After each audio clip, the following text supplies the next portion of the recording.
तेरा भाई तो अब फंस चुका है यार। पता नहीं क्या खास बात है उस लड़की में। चल हसी, तू तो गया। एक मिनट, खेल तो अब मजेदार हुआ है। मतलब ये कि हम तुझे एक चैलेंज देते हैं। अगर तू उस लड़की को पटाने में कामयाब हो गया तो जहां तू बोलेगा, जैसी ट्रीट बोलेगा, हम देंगे। ये क्या बात हुई यार? मैं तो ऐसा कुछ नहीं सोच रहा, मुझे तो बस वैसे ही वो अच्छी लगी। That's it.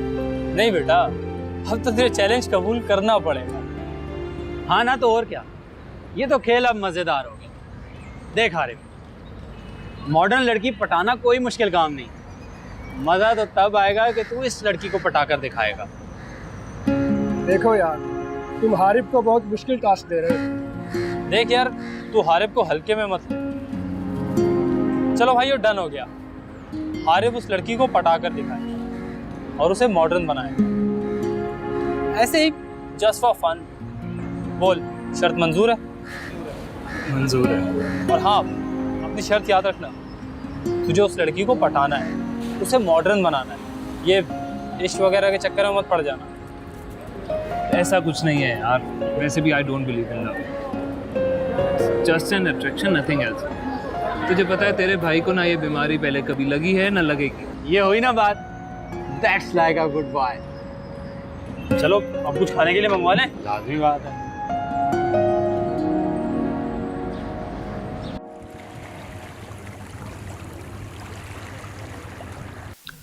अच्छा, प्रेजेंटेशन मैंने तैयार कर दी है। टेबल पर रेडी हो गया, आप उसको जाके सबमिट। Hello everyone. हेलो। ठीक है, मैं लंबी उम्र है तुम्हारे जी बाद में कर लेंगे। चलो ठीक है, क्लाइंट को जाके कर लेना। ठीक है, ओके, खुदा हाफिज़। जुनेद, खाना ठंडा हो रहा है, खा ले। यार आई एम सॉरी, फोन। कि खाने के वक्त ना काम वाम भूल जाएगा। बाबा जी। आखिर बेटा किसका है? आप ही के नक्शे कदम पर चल रहा है, हर वक्त काम काम बस। बिल्कुल सही कहा मामा आपने। और तुम ज्यादा बातें नहीं करो। ये बताओ कहाँ थे अभी तक? क्लासेस तो 3 बजे ऑफ हो जाती है ना? वो मामा दोस्तों के साथ बाहर था, मूवी देखने गया हुआ था। अच्छा, खाना खाओ। तो फिर कैसा रहा यूनिवर्सिटी फाइनल ईयर का पहला दिन? बहुत अच्छा। वैसे बेटा, मैं तुम्हारी इस यूनिवर्सिटी से सेटिस्फाइड नहीं। मैं तो चाह रहा था कि तुम भी जुनैद की तरह कनाडा या यूएस से एमबीए की डिग्री लेकर आओ। अगर तुम हो के तुम्हें बाहर जाने का शौक ही नहीं। बाबा मुझे शौक है, लेकिन सिर्फ शॉर्ट ट्रिप्स की हद तक। और वैसे भी मैं इतना लंबा अरसा आप लोगों के बगैर नहीं रह सकता। You know very well. देखा आपने कितना अच्छा बच्चा है हमारा। I am proud of you my son. अब जल्दी से तुम अपनी पढ़ाई पूरी करो और अपने बाबा और भाई के साथ बिजनेस संभालो। फिर मैं तुम्हारे लिए, फिर आप मेरे लिए चांद सी दुल्हन लेकर आएंगी। Am I right? शरीर कहेंगे। खाना खाओ। अरे भाई, इतनी जल्दी भी क्या? पहले उसे अपने पाँव पे खड़ा होने दो, हो जाएगी शादी भी। माँ हूं ना, टिपिकल मदर। अपनी जिंदगी में अपने बेटे की खुशियों और पोते पोतियों को हंसते खेलते देखना चाहती हूँ।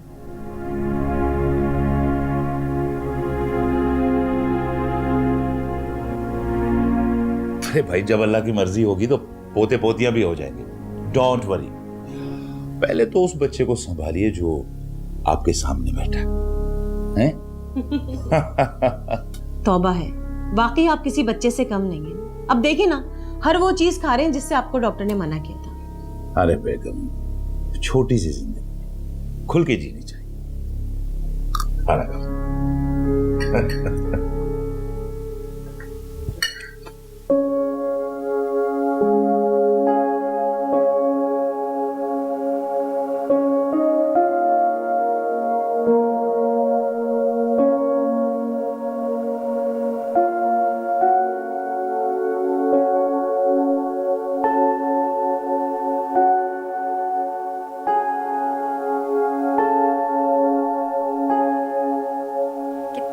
सजदे करती हो तो मेहमान।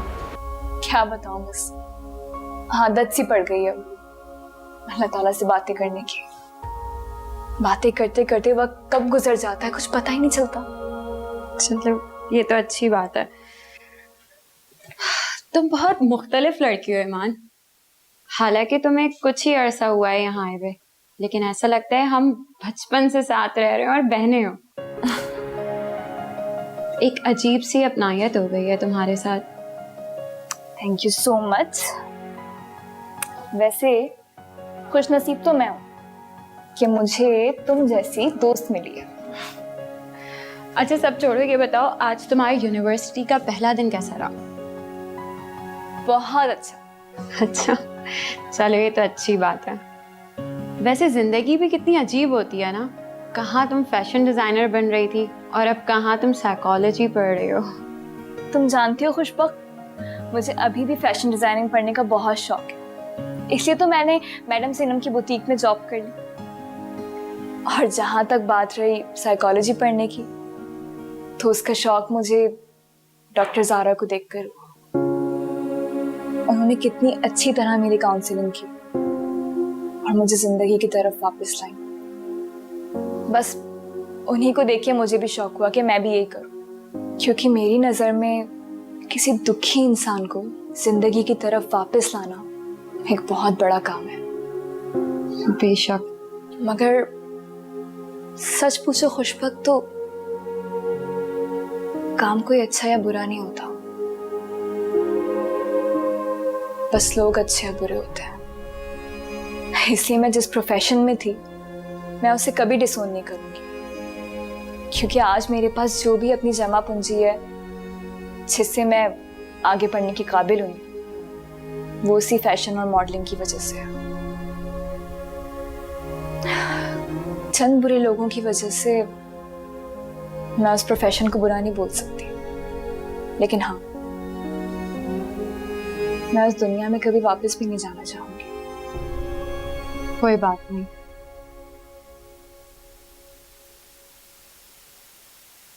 कहते हैं जो भी होता है अच्छे के लिए होता है, किसी को नहीं पता होता कि उसके नसीब में आखिर क्या लिखा है। इसलिए जिंदगी में आने वाली तब्दीलियों के लिए इंसान को हमेशा तैयार रहना चाहिए। ठीक कह रही हो तुम, लेकिन पता नहीं क्यों दिल में अभी भी एक अजीब सी बेचैनी है। एक लम्हे लगता है कि सब कुछ ठीक है, सभी अच्छा है, और दूसरे लम्हे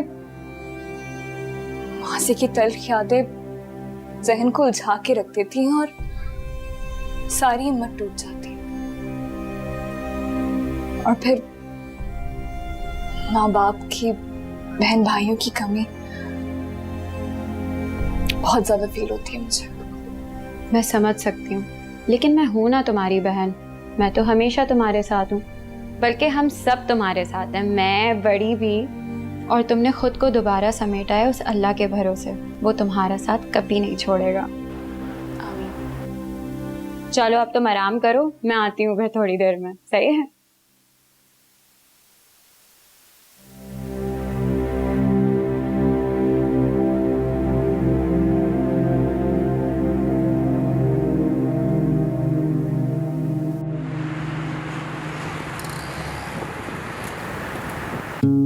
good morning sir. Good morning, बैठें।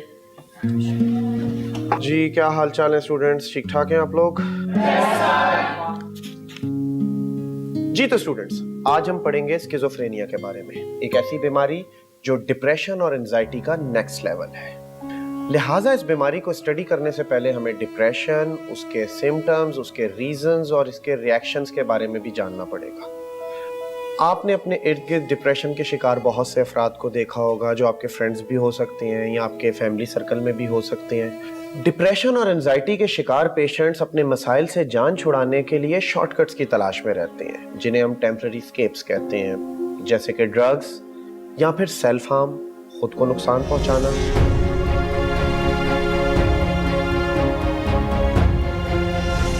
या एक्सट्रीम केसेस में सुसाइडल अटेम्प्ट्स।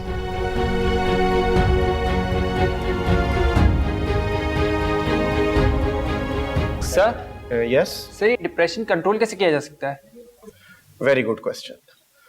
खुशी, सुकून और इत्मीनान से।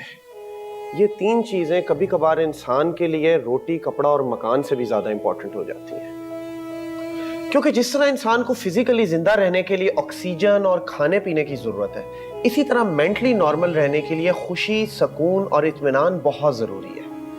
ये तीनों चीजें इकट्ठी मिल जाएं तो बनती है एक्सटेसी। और इस एक्सटेसी यानी सच्ची खुशी की इंतहा को हम लोग महंगी महंगी गोलियों की शक्ल में खरीदते हैं। कितने अजीब है ना हम लोग। अब sir. Ji Iman.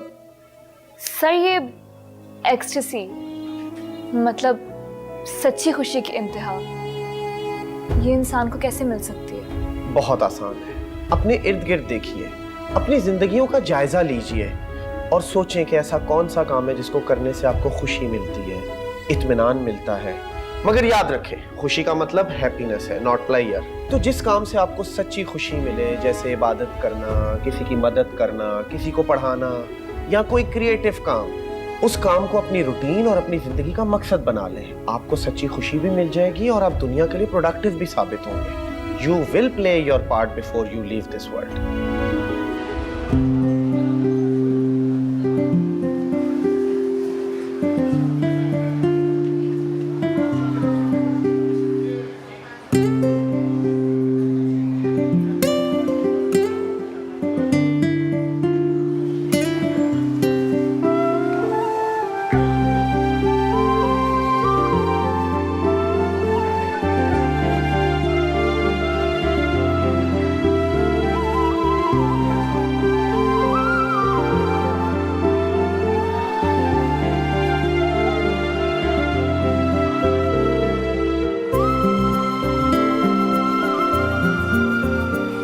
Okay students, class is over. इस टॉपिक को हम फर्दर कल डिस्कस करेंगे। Any questions?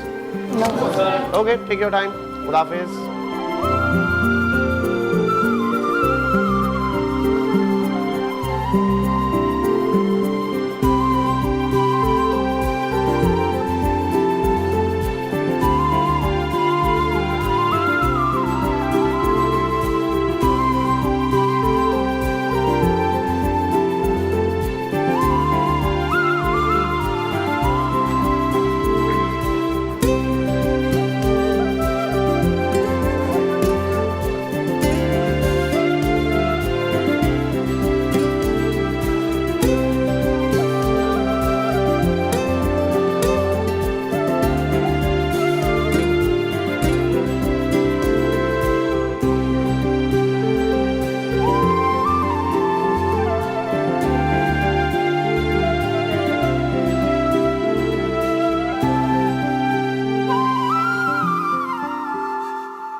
सुने,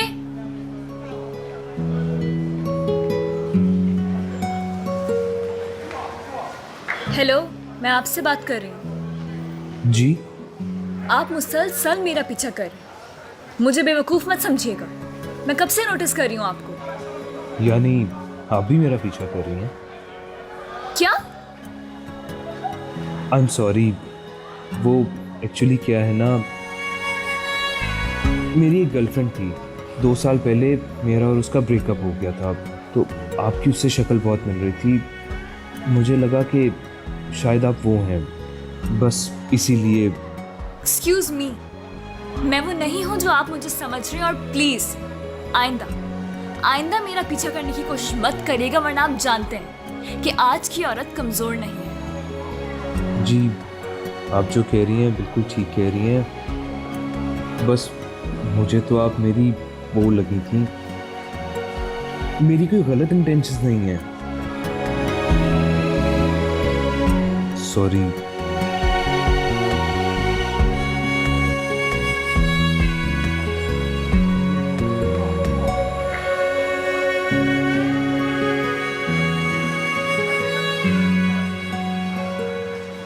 यार गलत जगह पंगा ले लिया। She is not that type of girl. यही तो चैलेंज है मेरे भाई, ऐसी लड़की को तो मॉडर्न बनाना है। उसको पता भी चल गया कि मैं उसका पीछा कर रहा हूँ। What? Really? Now that's interesting. जी, और उसने मुझे रोका और पूछा कि मैं उसका पीछा क्यों कर रहा हूँ। ना कर, फिर थप्पड़ तो नहीं पड़ा? मैंने भी उसे झूठ बोल के कहा कि मेरी एक गर्लफ्रेंड थी जिससे मेरा 2 साल पहले ब्रेकअप हो गया था और मुझे लगा कि आप वो हैं। लेकिन यार मेरे ख्याल से मुझे उसको तंग नहीं करना चाहिए। Let's end up this game. No way my friend, असल खेल तो अब शुरू हो। देख, अगर तू चैलेंज पूरा नहीं कर सकता तो बोल दे, मैं चैलेंज पूरा करके दिखा दूँ। शट अप यार, हम यहाँ पढ़ने आते हैं, ये क्या हरकतें हैं? ओए होए, देखो तो फिर इसके अंदर का जेंटलमैन जाग रहा है। Whatever. लेकिन ये अलग बात है कि उस लड़की में कुछ बात है।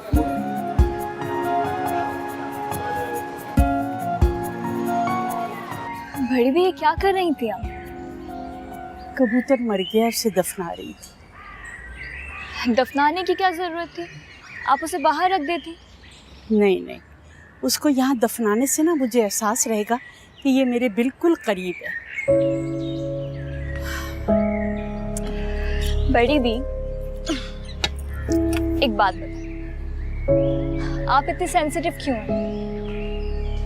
बात हसास होने या ना होने की नहीं होती, बात किसी को अपना समझने या ना समझने की होती है। बेटा, अल्लाह ताला ने इंसानी नफ्सियात बहुत अजीब बनाई है। कभी कभी हम बेजान चीज़ों को जिंदगी और मौत की वजह बना लेते हैं और कभी कभी जीते जागते इंसानों को नज़रअंदाज कर देते हैं। क्या मतलब बड़ी भी? देखो बेटा, अल्लाह ताला हर किसी को दर्द रखने वाला दिल नहीं देता, लेकिन जिसको देता है उस पे खास रहमत की नज़र रखता है। बेटा, किसी इंसान या जानवर के लिए अपने दिल में दर्द रखना ये ऊपर वाले की करम नवाजी होती है। वरना आजकल के दौर में सगे भी अपने नहीं होते। अब आई ना समझ में मेरी बात? जी बड़ी भी, आप बिल्कुल सही कह रही हैं। खुदगर्जी और अना परस्ती के इस दौर में किसी के लिए कुछ अच्छा सोचना या करना वाकई अल्लाह की करम नवाजी होती है। हाँ, तुम्हारी अपनी ही बात में तुम्हारे अपने ही सवाल का जवाब है बेटा। अगर तुम अपने हवाले से बात कर रही हो तो सोचो, अगर तुम्हें एक इंसान ने नुकसान पहुंचाया तो दूसरे इंसान ने तुम्हारी जान भी तो बचाई। इसलिए जिसने तुम्हारे साथ अच्छा किया उसके लिए दुआ करो और जिसने बुरा किया उसका मामला अल्लाह पे छोड़ दो।